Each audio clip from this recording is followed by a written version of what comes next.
My name is John Turlock. I'm an oil man. More specifically, I'm an oil man. I work on refineries, pipelines, tankers, oil and gas wells, and my favorite platforms. I am the best at what I do. I am in demand and take pride in my work. I have a master's degree in petroleum engineering from Texas A&M University. Because of my knowledge and experience, I now have more money than I could spend in a lifetime. Not bragging, just a fact. I can fix anything, and I can make anything I want. That's what I thought.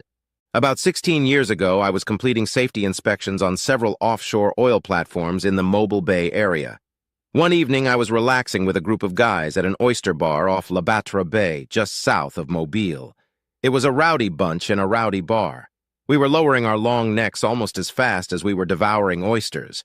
I began to look across the room at a woman who was taking out bivalves. She was opening the oysters like a machine. Just watching her work was mesmerizing. When she picked up a 65-pound bag of oysters with one hand and poured them out onto the table, I marveled. She was definitely ethnic. Her long black hair was tied back with a red plaid bandana. She had dark and deep-set eyes under eyebrows that had never been plucked. Her nose was large, with a bump in the middle, something rarely seen in women. She had a large mouth and thin lips that matched the rest of her face perfectly. I had seen and met many women from all over the world, but this one was the first one I wanted to have as my own. Her hands were hard and calloused and showed evidence of years of work. She was not a beautiful young girl. She was a sturdy woman and fit to be the wife of a sturdy man. "Hey, John, what the hell are you staring at her for?" Nothing. I was just watching that girl shuck oysters. I can't take my eyes off her." "Hey, guys, John's checking on Marie." A lot of hooting and cheering followed. Marie looked up at the commotion at the other end of the room. I was caught off guard and a little embarrassed. From the other end of the bar, another of my recent co-workers shouted, "You must be wishing John dead!" I quickly tried to save face by ordering another round of drinks for the crew. We spent another hour sucking down beer and oysters, but I caught myself furtively glancing at Marie every chance I got. Bill Connor watched me stare at her and finally leaned over to me. "John, she's bad news. If you want to date her, you have to get her brother's permission. That's never happened before. You see that guy by the bar wearing the John Deere cap?" "Yeah, so?" "Last year he decided to get permission to go out with Marie. He went to Slidell to see his brothers. There's 3 of them, Clyde, Claude, and Clarence. They beat the shit out of him, drove him here, and dumped him on the porch. He couldn't work for a week. He hasn't spoken or even looked at Marie since." "What the hell is so special about her?" "You tell me, because you're the one who's been looking at her all night." "Bill, she's just adorable. If I don't spend time with her, I'll regret it for the rest of my life." "It's your funeral." After a while, I stood up and walked over to the John Deere cap. "Can I buy you a drink?" "What? Are you gay or something?" "No, not by any means. Just wanted to ask you about your experience with Marie's brothers." "It was a bad experience. I wanted to ask Marie out and she explained that I had to ask permission. My job has me traveling that way, so I decided to stop by her brother's house. They lived on the bay shore just south of Slidell. All 3 were thin and wiry. They didn't have an ounce of fat on them. They laughed merrily at me and made remarks I couldn't understand. The oldest, I think his name was Clarence, told me that I should punch each of them in the face to get Marie off my back. If I wanted to marry her, I had to beat them all at the same time. It was a game to them." "Sounds a little crazy to me."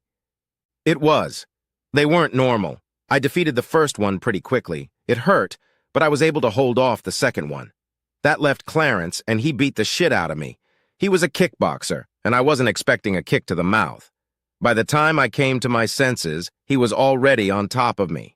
The son of a bitch broke my jaw with a leg kick and a couple of ribs for extra convincing." "It hurts just thinking about it. Any suggestions?" "Yeah, don't go." I like a challenge. "Well, if you insist, I'd suggest you deal with Clarence first and watch his feet. Whatever you do, don't fight fair." "Thanks." I put a 20 on the counter to pay his bill for the rest of the evening. As I approached the counter, Marie stopped wiping her feet and walked over to it. She had a half-smile, half-grin on her face. I just stood there looking at her.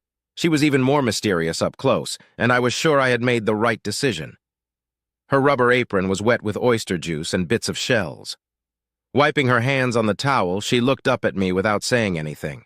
Droplets of sweat glistened on her face and hands. "You need to get married. Where can I find your brothers?" 4 miles south of Slidell on Highway 11. Look for the sign for Boudreaux's Landing on the right. They're at the end of the road. "Thank you. We'll be married tomorrow at noon. Be ready. I'll pick you up here." "How will I know you were there?" "You'll tell me." "Bring my brother Clarence's leather hat." As I turned to leave, she added, "If you can't handle them, you can't handle me either." I tossed a couple of 20s on the table and said goodnight to the guys. On my way to the door, I got a couple verbal jabs from them. I turned and looked at her one more time before leaving. She yelled across the room, "I'm coming to visit you in the hospital." Damn, I loved this woman. It took me 2 hours to find the stairs. The brothers came down from the porch to greet me. I recognized Clarence by his tattered leather hat. He looked like Crocodile Dundee. He asked me what I wanted when I approached them. I said I wanted his hat. As he looked at his brothers and laughed, my shoe hit his balls. I grabbed his hat as he fell and put it on my head. Clyde and Claude pounced on me, and both fell with one punch. 3 hours later, Marie and I were married.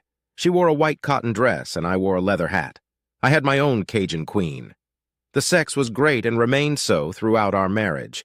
We both seemed to be happy with each other. The more time I spent with her, the more I loved her. Marie and I built a house near Reading. It was big and expensive. The kitchen was her pride and joy. It had a tile floor and all stainless steel appliances. A heavy wooden harvest table stood in the center of the kitchen. Life was good, with a few exceptions. I was missing too much work, and we didn't have kids yet.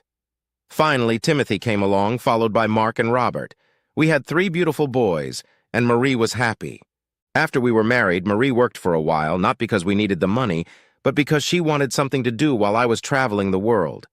I would go away for months at a time, doing various assignments related to my field. There was always more work than I could handle, and she was always away. After Timothy was born, she continued to work, but quit when Mark came along. She did a great job raising them. Unfortunately, I wasn't so good as a father. Marie never complained. The boys were 6, 8, and 10 years old. For some reason, I decided we should all get a full physical and make sure all of our medical histories were up to date. Marie wasn't thrilled with the idea, but seemed compelled to go along with it. I didn't understand, but to make things easier, I suggested that she go for the checkup first, and the boys and I go the next day. 2 days later, the doctor called and asked me to come in to review the results of the exam. Marie insisted that I go alone and stated that she would be happy with any decisions I had to make. "John, it looks like the news is all good." Donald Curry has been our family doctor since we moved to Reading. He also delivered all 3 of the boys. "That's good to hear." "I won't go into Marie's examination results unless you think it's necessary. I'll just say that she's perfectly fine and has no immediate problems to worry about." "That's fine, Doc. I have no intention of prying into her personal affairs. Both hers and your file are pretty complete. The only thing I'd like is more information about the medical history of the boys' biological fathers. That would allow us to better navigate if there were any problems in the future." For a few moments, I sat in silence. I was trying to digest what he'd just told me and didn't know what to say back. "Could you repeat that, please?" "I'm sorry, John, that I didn't make myself clear enough. I just think that if we could get some information on the fathers, it would give us a database in case something happens in the future. I just need your permission to request the data." "I'm a little confused, Doctor. Are you saying I'm not the father of my sons?" I watched as a surprised expression appeared on his face, and he seemed to fidget slightly in his chair. He rummaged through his files for a bit, and then slowly looked up at me. "You didn't know, did you, John?" I didn't answer him. I just sank into my chair and stared across the room at one of those stupid medical charts that hung on the walls of the office. It was a passionate moment. I didn't know whether to cry or be angry, but most of all, I was overwhelmed with frustration, if you could call it an emotion. "Doc, let me call you back. I have something I need to take care of." When I stood up, I could see he was worried. It seemed everyone but me knew I wasn't the boy's father. I was in unfamiliar ground. I didn't know what to do. It was a feeling I didn't get very often. As I walked away, I turned around one last time. Doc, you said fathers. There's more than one. John, each of your sons has their own biological father. I sighed, nodded, and headed home. She was sitting at the kitchen table when I got home. She knew. I figured Doc Curry had let her know after I left. I don't blame him. It was probably a good idea. I picked up the long neck and sat down across from her. Speak up. I'm listening. I was worried, she began. It's been 3 years and I still haven't gotten pregnant. I knew how much you wanted children, so I went and got tested several times. Each time I was told I was fine. I couldn't ask you to check myself, so I took a sample, don't ask, and got it myself. You're sterile, John, not weak. Sterile. It was a shocking revelation, but somehow it made sense. At least now I had a reason. There were alternatives, John. We could have adopted a child, or we could have considered artificial insemination. Both options would have forced me to give you the bad news. I was afraid it would depress you, destroy your spirit, or possibly cause you to leave me. I couldn't take that risk. I guess that's when I made my mistake. I stood up and grabbed another beer. And what was the mistake? The mistake was Timothy's father. Let me get to the last question. It's a little complicated. All right, start with Robert. I need a beer. I waited a few moments for her to settle in. You've been to Samoa. I didn't even know Samoa had oil. Anyway, the washing machine started, and I called a plumber. Bob Monsanto had a private business in Boyertown. He looked and acted just like you. He even had a similar way of speaking. He was tall, strong, and confident. After he fixed the washing machine, I offered him coffee and started chatting with him. 2 hours later, he had me bent over the washing machine. We didn't even get undressed. 3 days later, you were home, and 3 weeks later, I found out I was pregnant. Looks like I'm going to have to visit Mr. Monsanto. Don't worry, Robert was killed in a 3-car accident on the Schuylkill Expressway 4 years ago. And you named the baby Robert in his honor. How appropriate. It wasn't a slip of the tongue at you, it just made things easier in my mind. It wasn't easy for me to do it. It's not in my nature to tease or seduce men. I wasn't very good at it, but I got the job done. You were so happy with Timothy, and you said several times that he should have a brother. It was a chance, and I took it. You want to tell me about Mark's father? I poured us a couple more bottles of Foster's. I met Mark Langford at the DMV. You were in Holland doing something with Union Oil. Mark and I started chatting while we were standing in line. He was renewing his driver's license before going to Iraq. We ended up having lunch at the peanut bar, and I got fucked in the men's room. You would have liked him. He was tall, very muscular, and fun. I told him what I wanted, and he agreed. Neither of us seduced him. It was almost like a business deal. I treated him to lunch. So Mark is named after his father? She didn't respond to the obvious tease. Mark didn't come back from Iraq. He had a funeral service at Indiantown Gap. I almost went, but I changed my mind at the last minute. We both sat in silence for what seemed like several minutes, but it was probably only a few seconds. Okay, now tell me about Father Timothy and why he was a mistake. When I first decided I was going to do this, I had no plan of action. I set out to find someone who looked like you. I had no idea what I was doing or how I was going to handle it. Of course, it all had to be planned around your work schedules. I found Timothy at the farmer's market in Leesport. He had a stall selling model trains and accessories. I wasn't interested in trains, but he looked and acted so much like you that I was mesmerized. Like I said, I had no idea what I was doing. Long story short, I started dating him. I didn't wear wedding rings. The more time I spent with him, the more time I wanted to spend with him. Marie, I don't think I like where this is going. I know. I didn't think you'd like it. That's why I saved it until last. Go on. We have to finish this before the kids get home from school. John, you were strong, smart, successful, and larger than life. You were and still are a man above most people. Timothy is the exact opposite. He is sensitive and understanding. He's easy to talk to and always willing to listen. Are you saying you prefer him to me? No, John, never. You're both different. You're both perfect in your own way. The main difference is that you're my husband, the man I got engaged to. The fact that I had to break my vows to give you the children you wanted tears me apart. I hoped it would make you happy and proud. I'm sorry it's all fallen apart. But you feel sympathy for him? Yes, I do. So, what happened? You were in Antarctica. It was a long trip, but you were supposed to be home soon. I dated Timothy for a few weeks. He wasn't a skillful seducer, and I wasn't very good at it either. I finally managed to get him into bed in his apartment and have sex with him. It was awkward, to say the least. I think it was his first time, but I'm not sure. I was hoping to get pregnant, so I figured I should at least give it a couple tries. It wasn't a hard decision for John to make because I loved being around him. I know it's not what you want to hear, but I'm trying to be honest with you. So what went wrong? Timothy proposed to me. He bought a ring that was too expensive, got down on his knee and proposed formally, just like in the movies. He was crushed when I said no, and of course wanted to know why. When I told him I was already married, I thought he was going to cry. That was the last time I saw him. You came home a week later and I found out I was pregnant. Why did you say that meeting was a mistake? Because I got involved.